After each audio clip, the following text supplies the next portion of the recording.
How you doing, guys? Big Mate Dan School here today, back with a video for you. It's unbelievable, I know. I just wanted to show you this before I started putting some Nasdrag yellow on it.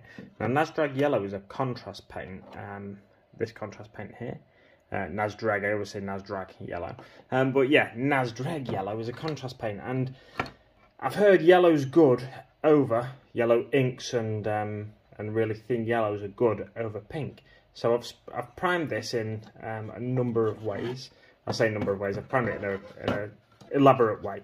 So in the recesses and stuff, you'll see it's got brown underneath there, and then it goes a little bit into red, and then it's pink.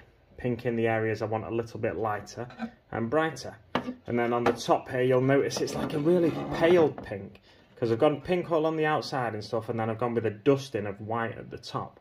I'm hoping this will give me a nice effect when I shoot Nasdrag yellow over it. And I'll come back with the end product. I wanted to test this out before I tackled an Imperial Fish Dreadnought to see what sort of effect I could get, and if the white would work as like bringing that yellow up to an extra highlight kind of deal.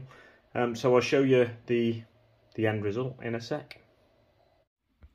So as you can see, guys, from a mid-progress shot, this is a very interesting looking yellow now, with the Nasdrag yellow over the pink. It gives you that rich oranginess to it, and I think I'd be tempted to try the other yellow contrast paint. I can't remember the name of it, but the other one from Games Workshop. There's my airbrush just topping up the air tank. Yeah, the other one from Games Workshop, because it's a little bit of a lighter yellow. I'll compare this result though to my Imperial Fists to see how close I think it is to the Imperial Fist look. On the top areas here, you can sort of see it's a little, you know, a hint of a nicer, lighter looking yellow. But then down here where there was more pink and more red, then it's a deeper, richer, orangey, almost rusty yellow, which I quite like the look of myself for the terrain at least. Yeah, so I may well come back with some finished results for you. How you doing, guys? So I am back now with the result of the Nasdrag yellow over the pink. As you can see, it's very saturated. Look at it, it's very rich, rusty, orangey yellow. Now on camera, forgive the wobbling, I'm freehand here. On camera, it's showing us like a very reddish colour. It's not quite that reddish, but it's definitely not a match for the Nasdrag yellow straight on to the Imperial Fists, the way I painted them. Looking at the underside, it's a little bit more similar to that, which was just the Halford's primer, shot from like level and below, and then the white shot from above. So it's more similar to the sort of colour you get in the recesses of these Imperial Fists. Definitely not a match, and I won't be using this technique to paint my Dreadnought, but if you look at some of the higher colours here, where it's the white, let's put him up there in fact, so we can get a bit of a closer shot, where it's like more like a white here, because I did do a dusting of white. It gives you a much closer colour to the Imperial Fist there. So I'm tempted to try like just a tester marine, just blowing Nasdrag yellow through the airbrush onto some marines for my Imperial Fist look. Again, sorry for the shaky cam, guys. I'm sure you can put up with that though for the sake of this short video. But that's the result of my experiment, and I like it for the terrain. I'm really happy with it for the terrain. It's just a shame it won't match my Imperial Fists for the Dreadnought I'm painting.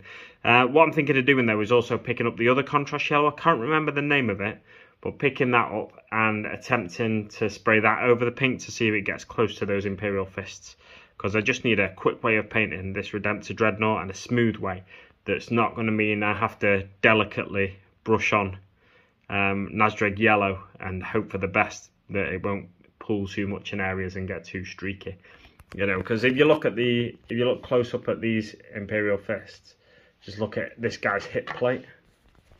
If the camera wants to focus, it does not want to focus. But basically, yeah, if you look at that guy's hip plate, you can see there it's not perfect. It's a little bit patchy and whatnot. But yeah, so the solution is not Nasdrag yellow over pink for my Redemptor Dreadnought. That's the moral of this story. How you doing, guys? Just a quick update on this one. I have applied some Typhus Corrosion. You can just see the pot there in the bottom right of the frame. And yeah, I've applied some Typhus Corrosion onto the girders and whatnot, and I'm going to really lean into that rusted metal look for all those areas, especially the recesses where you might get a build-up of rust, and the edges of the girders will be like that sort of bare exposed metal that you tend to see on a lot of GW stuff. Well, a lot of people's 40k stuff where there's chipping on all the corners and the edges, the sharp areas, such as like down here, that kind of thing. So I'll come back with another update soon for you. Tell you what, guys, I'm going to leave that there for now. So that's part one of my building the Octarius, Warzone Octarius, and building and painting the Warzone Octarius terrain. I'll show you more stuff when I've got a little more of it done. I've started painting the other 3 sections of the main building now. So I'll give you another update in the next 2 weeks or so. Stay tuned, stay tuned, and I'll see you on the battlefield.